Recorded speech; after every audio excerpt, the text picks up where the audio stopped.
Bonjour à tous, chers représentants du CNRST, chers représentants de l'INRAE, de l'Institut Pasteur, chers collègues chercheurs, universitaires, praticiens, mesdames, messieurs. C'est un véritable plaisir pour moi et une certaine émotion aussi de prendre la parole aujourd'hui pour ce premier congrès euro-africain sur la valorisation des ressources génétiques microbiennes. Je m'associe à mon collègue Monsif pour vous adresser mes plus sincères remerciements au CNRST, à son équipe de direction, mais également à son équipe organisatrice, qui a eu l'audace de rassembler pendant ces journées autour d'une même table des scientifiques, des juristes, des industriels aussi, venus de toute l'Europe et du continent africain. Et je pense que ce rendez-vous est suffisamment rare et précieux pour le souligner. Je tiens également à remercier les partenaires institutionnels que sont l'INRAE, l'Institut Pasteur, le ministère de l'Enseignement supérieur et de la Recherche du Royaume du Maroc, qui a construit, je pense, un programme fort intéressant au cours de ces 3 journées. Donc je me présente, comme il l'a dit, je suis François Kaiser, conseiller régional en propriété intellectuelle pour l'INPI, donc qui est l'équivalent de l'OMPIC français. Et je suis en poste ici à l'ambassade de France au Maroc au sein du service économique. Donc, et c'est précisément ce lien entre recherche fondamentale, Monsieur Tal a dit tout à l'heure, entre recherche fondamentale, valorisation économique et l'amener au marché, qui m'amène devant vous aujourd'hui pour discuter de ces questions. Alors je pense que hier vous en avez déjà pas mal parlé, explorer les possibilités de valorisation de ces richesses microbiennes sur nos 2 continents, étudier les techniques pour les isoler, les purifier, les caractériser, les cultiver. Et donc la question à laquelle je propose de répondre, c'est comment transformer maintenant ce patrimoine scientifique en actif protégé, en actif compétitif, mais aussi durable et en vecteur de développement et levier économique pour peut-être les futurs entrepreneurs que vous serez. Alors, et c'est bien sûr la question du brevet qui a été très bien évoquée par Monsif, qui, appliqué au vivant, permet justement de développer cette valorisation. Alors, je propose au cours de cette présentation de présenter les fondements juridiques, les conditions de brevetabilité qui a déjà été brillamment fait, et j'essaierai de le refaire en d'autres thèmes, mais je pense de manière moins efficace que mon collègue, mais définir un peu les conditions de brevetabilité, comment vous pourrez protéger, comment obtenir une protection forte. Et ensuite, je m'attarderai sur 2 petits exemples de sociétés qui ont su justement valoriser ces ressources microbiennes. Alors,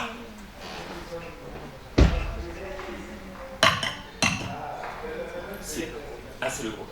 Parfait. Alors, je ne vais pas vous faire un cours de droit ce matin, mais je vais juste poser le cadre normatif, parce qu'il est important que vous sachiez dans quel espace légal vous allez évoluer quand vous souhaiterez valoriser vos travaux de recherche.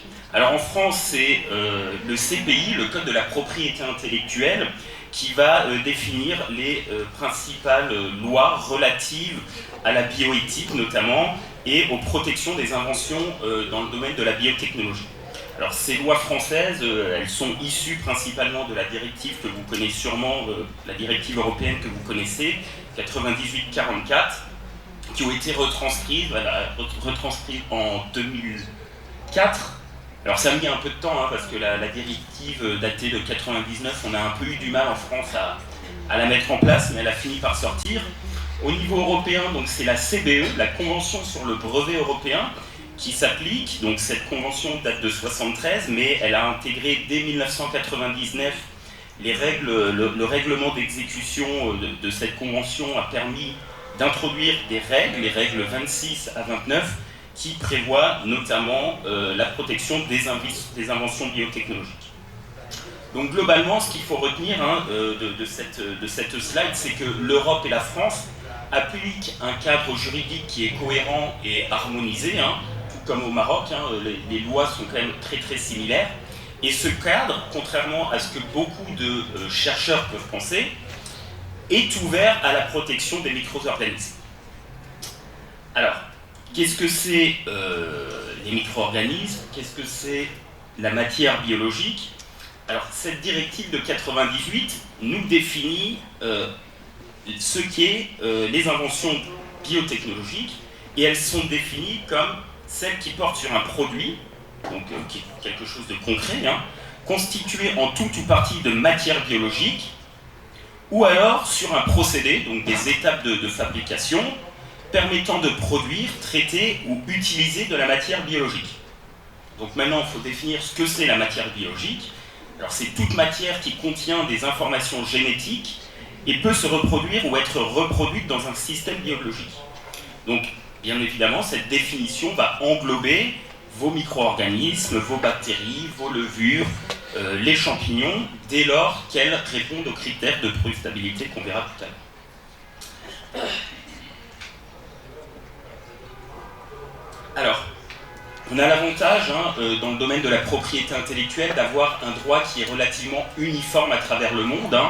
Et Monsieur Monsif l'a très bien présenté, et je ne vais pas le répéter, notamment sur les critères de brevetabilité qui ont été émises. Les trois principaux, donc la nouveauté, l'application industrielle et l'activité inventive, en sont les trois principales pour pouvoir protéger une invention.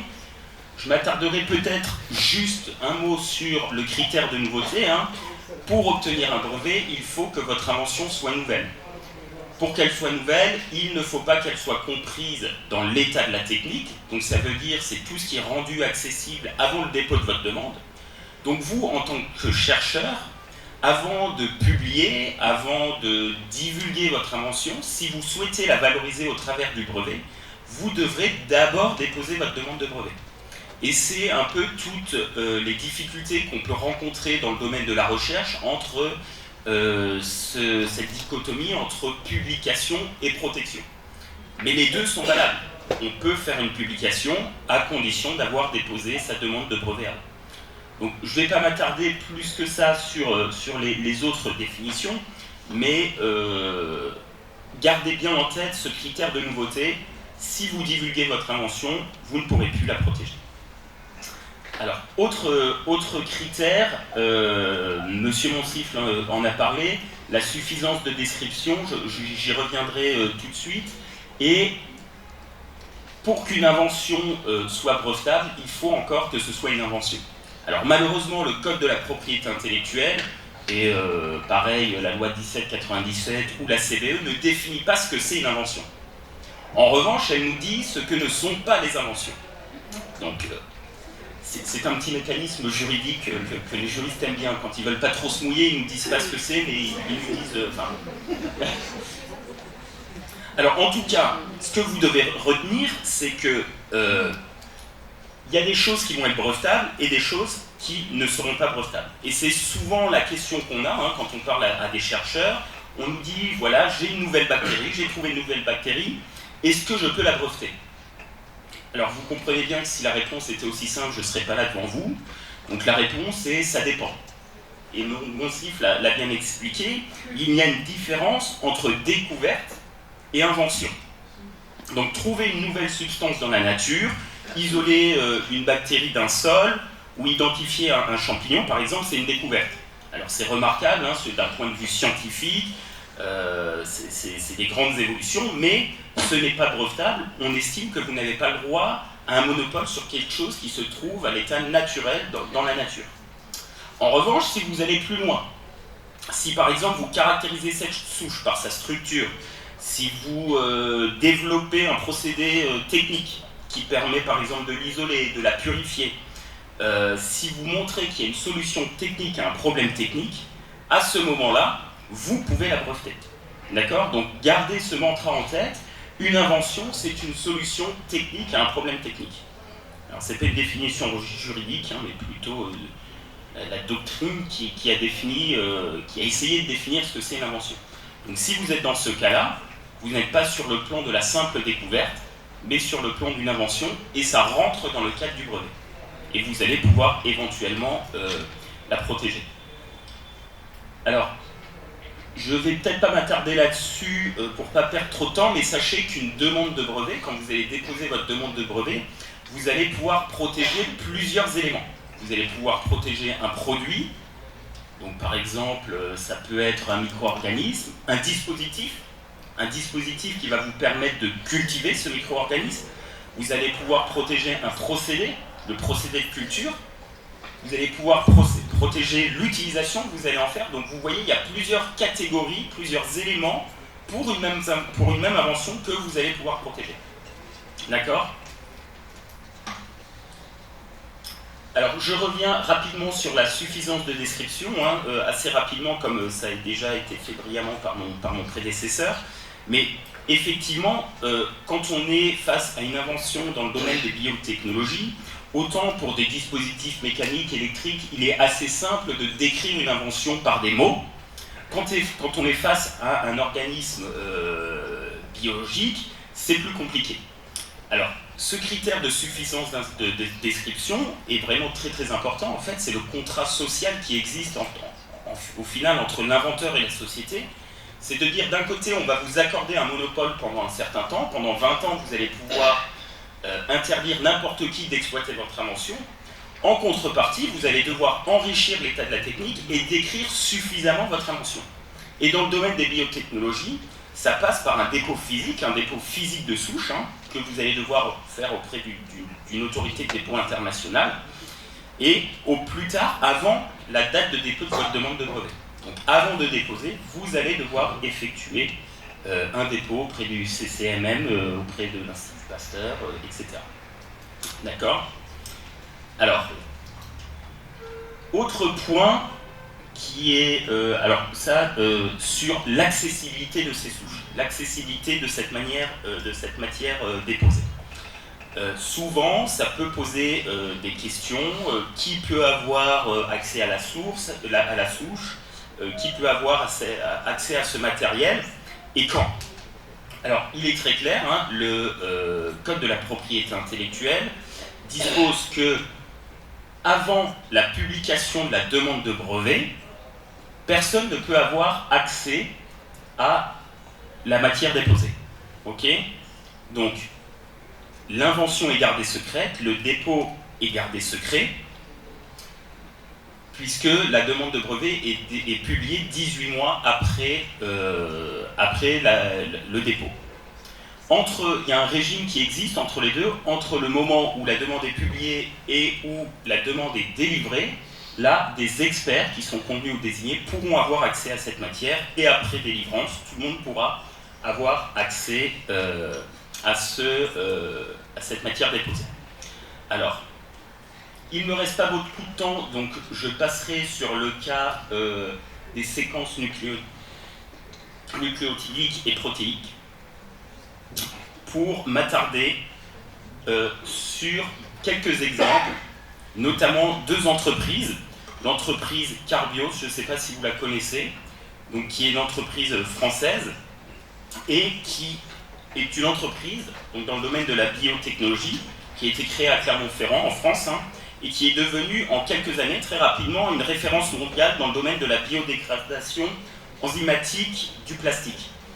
Donc c'est une histoire qui a commencé dans le compost, puisque des chercheurs ont observé que certains micro-organismes permettaient naturellement de dégrader le plastique PET, et ils ont réussi à isoler les enzymes, les étudier, les développer et en faire une version optimisée et industrialisable de ces enzymes. Et donc en fait, derrière cette découverte, qui est devenue une invention au final, il y a eu toute une stratégie de valorisation de la recherche à partir de la ressource biologique jusqu'au développement avec des procédés industriels, et ils se sont associés, vous voyez, avec des grands industriels, Michelin, L'Oréal, Nestlé, PepsiCo, pour valoriser cette recherche en accordant des licences sur leurs brevets. D'accord ? Donc vous voyez que c'est un exemple de valorisation d'invention dans le domaine biotechnologique. Dernier exemple, vous la connaissez sûrement, qui est partenaire aujourd'hui, l'entreprise Le Safre, qui a, elle aussi, alors c'est un peu plus vieux maintenant, mais qui a développé une entreprise fondée sur les micro-organismes, qui vont des boulangeries, des levures de boulangerie industrielle, probiotiques, etc., et qui ont vraiment mis en place une stratégie très complète, aussi bien au niveau du dépôt des souches microbiennes, dépôt biologique, brevet d'utilisation, des marques, secrets de fabrication. Donc vous voyez toute une palette d'outils de la propriété intellectuelle qui permettront de valoriser les entreprises. Donc, ce que je veux dire en conclusion, c'est que la stratégie de propriété intellectuelle dans le domaine de la biotechnologie est à prendre très en amont, à la définir de manière très claire, et d'utiliser tous les outils qui sont à votre disposition. Ce n'est pas le brevet ou le secret ou la marque, c'est tout ensemble, c'est une stratégie complète que vous devrez mettre en place pour pouvoir valoriser efficacement vos découvertes et vos inventions. Donc je vous remercie, je suis là et également mon CIF pour répondre à vos questions et éventuellement plus tard pour vous accompagner dans ces dépôts, dans ces rédactions de brevets. Nous sommes là et à votre écoute. Voilà, je vous remercie.